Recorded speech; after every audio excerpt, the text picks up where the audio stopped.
Le livre de l'Apocalypse est sans aucun doute l'un des textes les plus complexes, mystérieux et fascinants de toute la Bible. Depuis ses débuts, il suscite la curiosité et parfois même la peur chez de nombreux lecteurs. Les visions, symboles et messages contenus dans ce livre semblent, à première vue, difficiles à comprendre. Mais si nous y réfléchissons attentivement, nous trouverons non seulement des avertissements, mais aussi une promesse d'espoir, de persévérance et de rédemption pour ceux qui suivent Dieu fidèlement. Si vous avez déjà eu des doutes sur ce que signifie réellement l'Apocalypse, sa symbolique et la manière d'interpréter ses visions, cette étude est faite pour vous. Dévoilons ensemble les messages et les révélations que Jean a écrits pour l'Église et qui ont encore un impact puissant de nos jours. Dès le début, dans Apocalypse chapitre 1, verset 1, nous lisons que ce livre est la révélation de Jésus-Christ, que Dieu lui a donné pour montrer à ses serviteurs ce qui va bientôt arriver. Cette introduction est fondamentale car elle nous dit que l'Apocalypse est avant tout une révélation du Christ.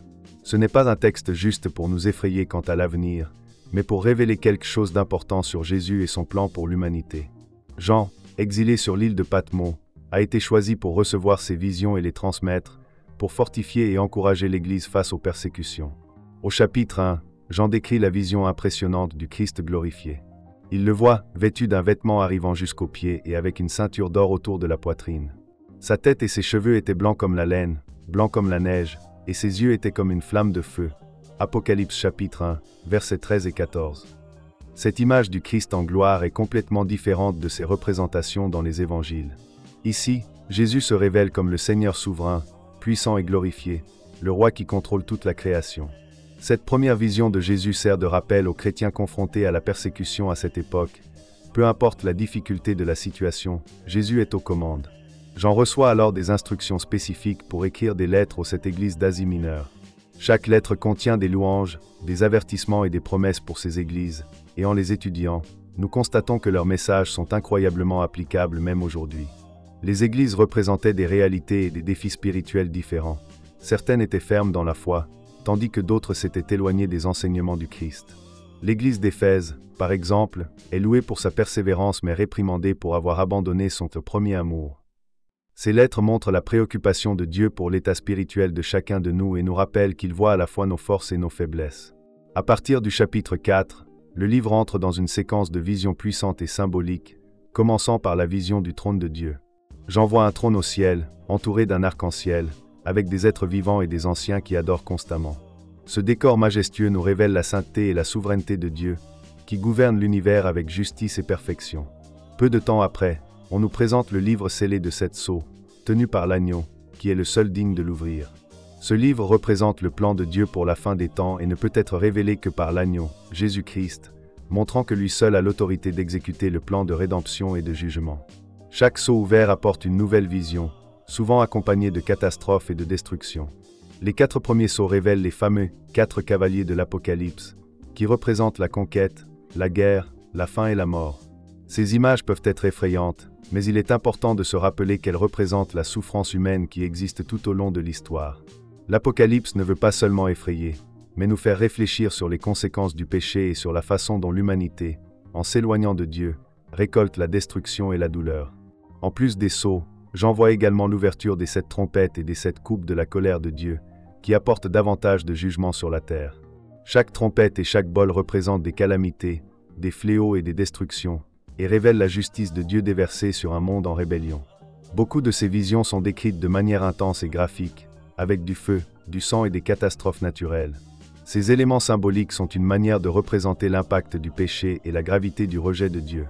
Il est important de comprendre que la révélation est un langage prophétique et symbolique, et que ces images visent à montrer le sérieux des choix humains et le caractère inévitable du jugement.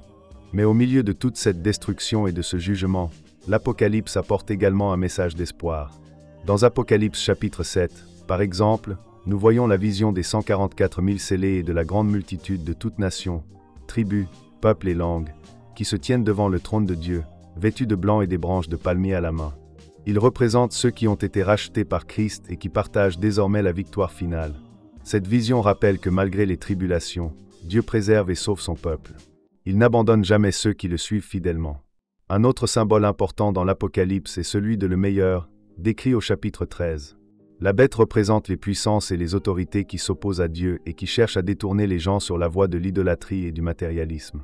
Elle est présentée comme une créature féroce, aux caractéristiques effrayantes, et de nombreux érudits comprennent que la bête symbolise les systèmes et les dirigeants qui persécutent le peuple de Dieu à travers l'histoire. Avec la bête, le faux prophète, qui trompe les gens avec de faux signes et essaie de les amener à adorer la bête.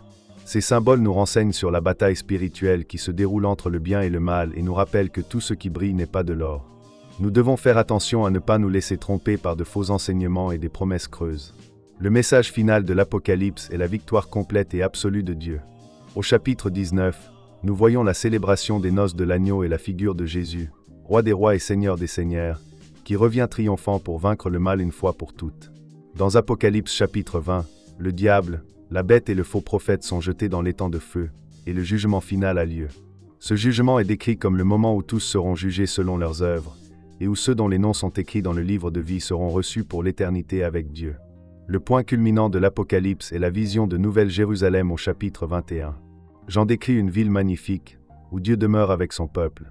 Il n'y aura plus de douleur, de mort, de pleurs ou de tristesse, car Dieu sera parmi son peuple et tout sera renouvelé. La Nouvelle Jérusalem représente la promesse d'une vie éternelle en paix et en harmonie avec Dieu, où toutes les souffrances de ce monde seront remplacées par la gloire et la perfection. Pour nous, le livre de l'Apocalypse nous rappelle que l'histoire humaine n'est pas aléatoire ni sans but. Il nous enseigne que, malgré les difficultés et les luttes auxquelles nous sommes confrontés, un plan divin est en cours. La révélation nous encourage à persévérer dans la foi, à maintenir l'espérance et à vivre dans l'obéissance à Dieu, sachant qu'à la fin, il gagnera. Si vous souhaitez en savoir plus sur les visions et révélations de l'Apocalypse, assurez-vous de suivre jusqu'à la fin. Cette étude peut transformer votre façon de voir le monde et renforcer votre foi.